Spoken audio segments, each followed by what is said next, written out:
Olá, espero que você esteja em paz. Seja bem-vinda e bem-vindo ao podcast Simplesmente um Bahá'í. Este é o primeiro de 4 episódios especiais que vamos dedicar ao tema do jejum na fé Bahá'í. É muito bom percorrer esse caminho de reflexão e aprendizado com você.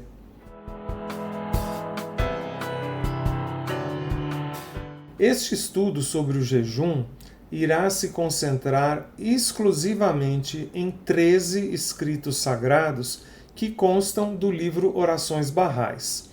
Utilizaremos a 14ª edição desse livro, aquela de capa dura com a foto de um campo florido e montanhas ao fundo. Na seção Ocasiões Especiais encontram-se 11 orações reveladas por Bahá'u'lláh especialmente para o período de jejum, bem como a oração para o Ayam Ha, os dias intercalares. Já a Epístola de Nowruz aparece mais adiante na seção de Epístolas. Você já se dedicou a estudar as orações Bahá'ís? As orações reveladas por Bahá'u'lláh são a palavra de Deus e, como tal, trazem pérolas preciosas do conhecimento de Deus e nos oferecem guia. Sabemos que orar é conversar com Deus. Em um verdadeiro diálogo, ambas as partes precisam se expressar e se escutar. Por isso, precisamos estar com o coração receptivo e refletir sobre as palavras da própria oração, pois assim já estaremos escutando parte da resposta do Senhor Onipotente. No intuito de não prolongar demais esses episódios, não mencionaremos os detalhes da referência de cada citação. Se você desejar receber o arquivo com todos esses detalhes, deixe um comentário com o seu e-mail e lhe enviaremos. Talvez a ideia de jejuar seja algo inteiramente novo para você. Mas o fato é que todas as religiões têm o jejum como uma prática na qual se interligam aspectos físicos e a dimensão espiritual. Embora muitos detalhes variem de uma religião para outra, a prática do jejum existe no hinduísmo, no budismo, no judaísmo, nas religiões de matriz africana e em muitas tradições espirituais dos povos originários. Durante os primeiros séculos do cristianismo, os cristãos jejuavam pelo mesmo tempo que Jesus jejuou no deserto, ou seja, 40 dias. No islamismo, o jejum dura um mês lunar, isto é, 28 dias, e vai da alvorada até o anoitecer. Portanto, o jejum não é algo novo ou estranho na história religiosa da humanidade, nem uma prática restrita a alguns poucos. É uma lei divina que contribui para a evolução espiritual do ser humano. Bahá'u'lláh, o fundador da fé Bahá'í, também instituiu essa lei para seus seguidores. O jejum Bahá'í tem a duração de 19 dias e é feito do nascer do sol até o pôr do sol. Antes do nascer do sol e após o pôr do sol, nos alimentamos normalmente, mas durante aproximadamente 12 horas do dia, os Bahá'ís não ingerem nenhum alimento nem bebida durante esses 19 dias. Mas esse é apenas um aspecto do jejum, a parte física. A parte mais importante, o verdadeiro sentido do jejum, é a parte espiritual. É um período de oração, meditação sobre os escritos sagrados, reflexão sobre a própria vida e renovação de nossa conexão com Deus. É um meio de fortalecer nossa alma na medida em que sobrepujamos a sede e a fome. É um lembrete de que muitos de nossos irmãos e irmãs em todas as partes do mundo não têm alimento. É o espírito vencendo a carne. Hoje, no nosso estudo, focalizaremos 3 perguntas. A quem foi ordenado o jejum? Para que Deus estabeleceu a lei do jejum? E qual deve ser a motivação de quem jejua? Buscaremos as respostas a essas perguntas nas 13 orações que já mencionamos. Obviamente, há outros textos sagrados sobre o jejum, nos quais são abordados muitos outros aspectos dessa lei divina. Uma excelente fonte para quem deseja se aprofundar no tema é a compilação A Importância da Oração Obrigatória e do Jejum, disponível para venda na Livraria Bahá'í. Vamos então à primeira pergunta. A quem foi ordenado o jejum? Há 3 respostas, demonstrando a amplitude dessa lei. Aproxima-se o jejum que tua pena excelsa ordenou fosse observado por todos os que estão no reino da tua criação. Estes são os dias em que ordenaste a todos os homens observar o jejum. Ordenaste que teus eleitos, teus amados e teus servos observassem o jejum. O jejum foi ordenado pelo Criador para todos os que estão no reino da criação, ou seja, todos que foram criados por Deus. Em especial, Deus espera que seus eleitos, seus amados e seus servos cumpram essa lei. Sempre é bom nos relembrarmos que, conforme os escritos da Fé Bahá'í, o verdadeiro sentido do jejum é espiritual. É o esforço consciente do ser humano para sacrificar os seus desejos em amorosa obediência a Deus. A mera abstinência de alimento e bebida não traz qualquer benefício ao Ser Supremo. Entretanto, diversas categorias são isentas de jejuar. Por exemplo, os menores de 15 anos, os idosos acima de 70 anos, as gestantes e lactentes, os enfermos, os que têm trabalhos pesados e quem está em viagem.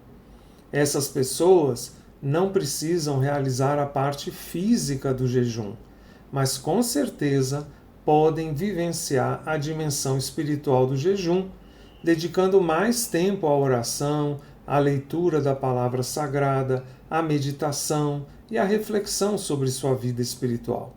Essa bênção está disponível a todos. A segunda pergunta: para que Deus estabeleceu a lei do jejum? Ordenaste a todos os homens observar o jejum, para que, deste modo, purificassem suas almas e se livrassem de tudo, menos do apego a ti, e assim surgisse de seus corações o que fosse digno da corte da tua majestade e adequado à sede da revelação da tua unidade. Essa frase é muito profunda. Precisa ser lida e relida várias vezes.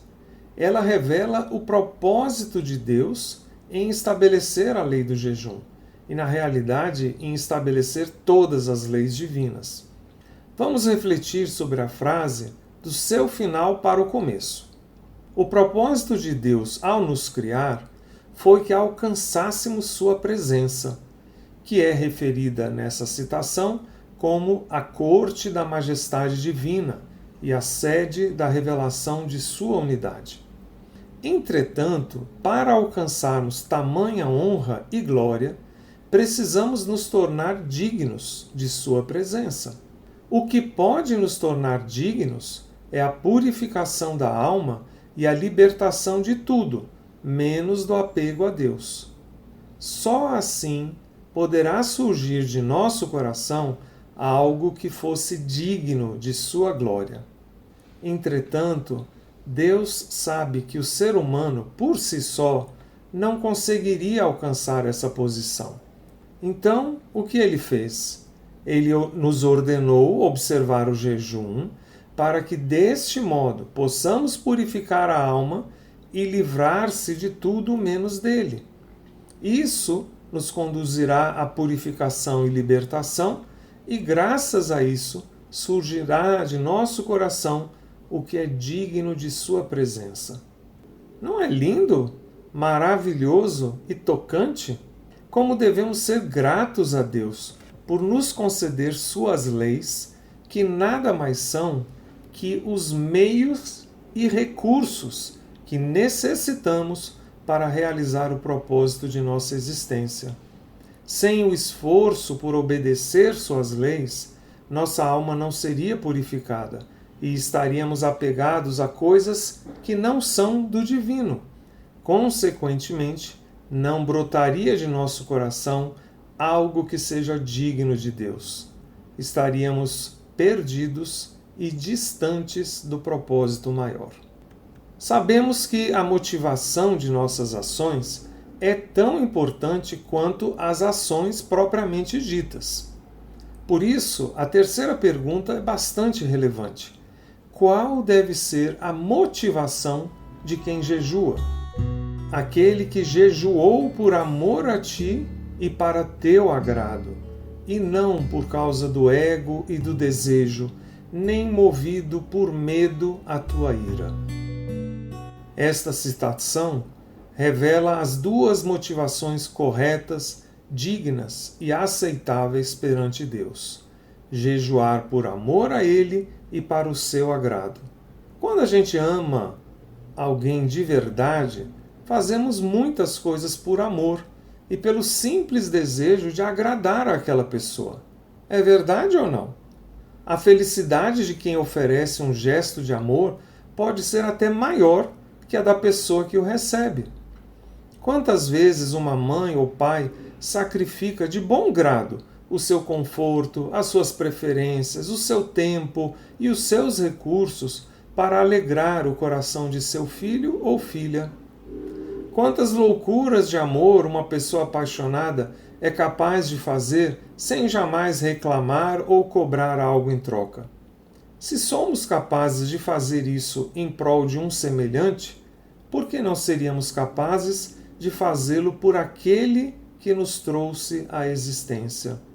Ou seja, mesmo que eu, em minhas limitações e ignorância, seja incapaz de compreender as múltiplas sabedorias e bênçãos inerentes ao ato de jejuar por amor a Deus, basta eu compreender que esse gesto agrada a Deus, o amor maior de nossas vidas. A citação também revela 3 motivações que não são nem corretas, nem dignas e nem aceitáveis perante o Criador: jejuar por causa do ego, do desejo ou por medo da ira divina. O que seria jejuar por causa do ego? Pode significar muitas coisas. Alguns exemplos seriam quando eu jejuo motivado pelo desejo de ser reconhecido por minha espiritualidade, ou de exibir a minha obediência a Deus, ou de manter as aparências, ou de evitar alguma crítica por não estar cumprindo a lei. Em cada uma dessas motivações, o amor a Deus e o desejo de agradar a Ele estão ausentes.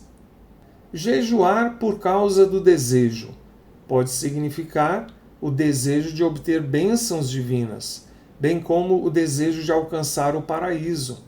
Isso elimina a pureza da ação. Não é por amor a Deus que estou jejuando, pois estou visando meu próprio benefício. Infelizmente, muitas pessoas hoje encaram a sua relação com Deus como se fosse uma permuta ou um balcão de negócios. Eu faço isso e, em troca, o Senhor me concede aquilo. É semelhante a uma criança que diz ao pai: se eu estudar e passar de ano, você me dá uma bicicleta de presente? Ora, se o filho estudar e passar de ano, o maior beneficiado será ele próprio.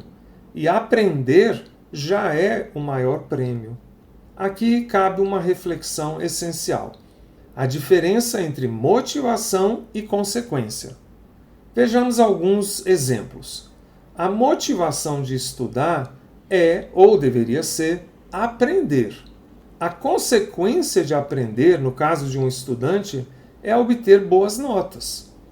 Mas se a sua motivação ou propósito for exclusivamente tirar boas notas, o seu aprendizado será prejudicado e o estudante poderá buscar meios ilícitos para alcançar esse objetivo. A motivação do médico ao realizar uma cirurgia é a de salvar a vida. A consequência pode ser recuperação, complicação ou morte. Se o cirurgião focar sua atenção nas possíveis consequências, terminará prejudicando a cirurgia. Ele precisa se dedicar plenamente ao propósito, dando o melhor de si e sabendo que não tem controle sobre a consequência. Quando usamos nosso livre-arbítrio e nos esforçamos por obedecer às leis divinas, somos abençoados, protegidos e guiados. A motivação da obediência deve ser o amor por Deus. A consequência de minha obediência são as graças e dádivas celestiais.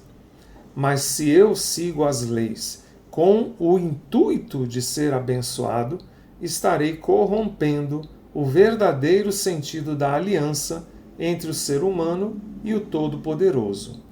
Meu propósito não pode ser obter benefícios, mas sim viver de forma que agrade a Deus. O medo da ira divina é a terceira motivação indigna mencionada por Bahá'u'lláh. Ela é indigna, pois para a pessoa que jejua por medo da ira de Deus, o que importa é não ser alvo da ira divina, seja por alguma forma de punição, pela ausência de bênçãos ou pela condenação ao inferno. Ou seja, essa motivação também é fruto do ego. Essa motivação tem algo de semelhante ao desejo por dádivas ou pelo paraíso. É como se uma criança dissesse para o pai: se eu for um bom aluno e passar de ano, você promete que nunca mais vai me colocar de castigo? Que sentido faz esse tipo de negociação? Além disso, essa intenção revela uma visão distorcida de Deus, como se ele fosse um ser que está nos vigiando com o intuito de encontrar nossas falhas, que tem prazer em detectar nossos pecados, ou que é essencialmente punitivo e vingativo. Deus não é nada disso. Deus é amor. O amor de Deus está o tempo todo torcendo por nosso crescimento e vitória. A misericórdia divina é infinita e muito maior que a justiça divina. Não perca os próximos episódios especiais sobre o jejum, quando refletiremos sobre as seguintes perguntas. Há algum significado especial nos dias de jejum? Com que atitude devemos despertar e com que objetivo? Com que atitude devemos quebrar o jejum? Quais são os pedidos muito especiais que as orações do jejum nos permitem fazer? Que elementos há em comum entre as orações do jejum? Lembre-se de inscrever-se aqui no canal para ser notificado a cada episódio. A sua curtida, comentário, sugestão ou dúvida aqui na plataforma são muito valiosos. Até breve!